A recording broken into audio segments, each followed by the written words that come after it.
ఈరోజు రెసిపీ వచ్చి బాలింతల కోసము క్యారెట్ రైస్ చేస్తున్నానండి. క్యారెట్ రైస్ ఇది మనం ఏం వేయకుండా చేసుకొని సింపుల్గా చేసుకుంటే బాలింతలు కూడా తినచ్చండి, బాగా టేస్ట్గా ఉంటుంది. ఈ రెసిపీ బాలింతల కోసం అండి. మనం మామూలు వాళ్ళైనా తినచ్చు. క్యారెట్, కరివేపాకు, ఆనియన్ అండి. ఆయిల్ వేయాలి. ఆయిల్ వేస్తేనే ఆనియన్స్ కరివేపాకు ఇట్లా వేసుకొని దూరంగా వేయించుకోవాలండి. నేను ఏమి వేయలేదండి, కరివేపాకు ఆనియన్స్ మాత్రమే వేస్తున్నాను.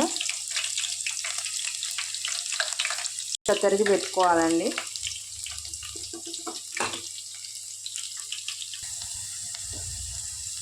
పసుపు,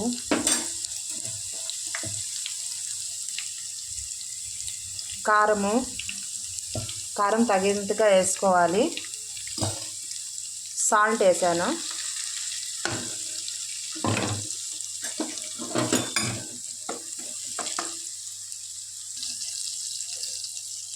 ఇప్పుడు క్యారెట్ ఎత్తి వేస్తున్నానండి.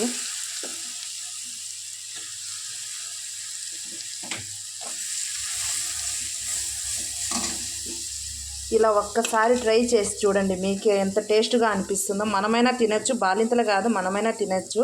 దీంట్లో ఏమీ వేయలేదండి.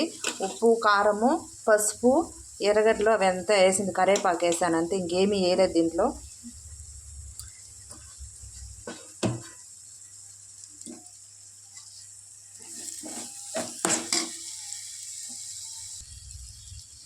ఇప్పుడు లైట్గా వాటర్ వేస్తున్నాను కొద్దిగా. ఇది కొంచెం ఉడకాలి కాబట్టి లైట్గా వాటర్ వేసాను.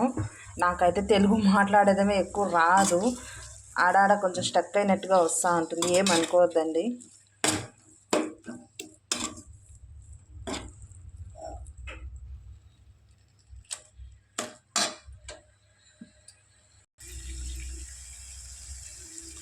ఇప్పుడు టేస్టీగా క్యారెట్ రైస్ రెడీ అవుతుందండి. ఇప్పుడు ఉడకబెట్టిన రైస్ని ఇట్లా మనం వేసి కలుపుకోవాలి, అంతే. సింపుల్ రెసిపీ ఇది.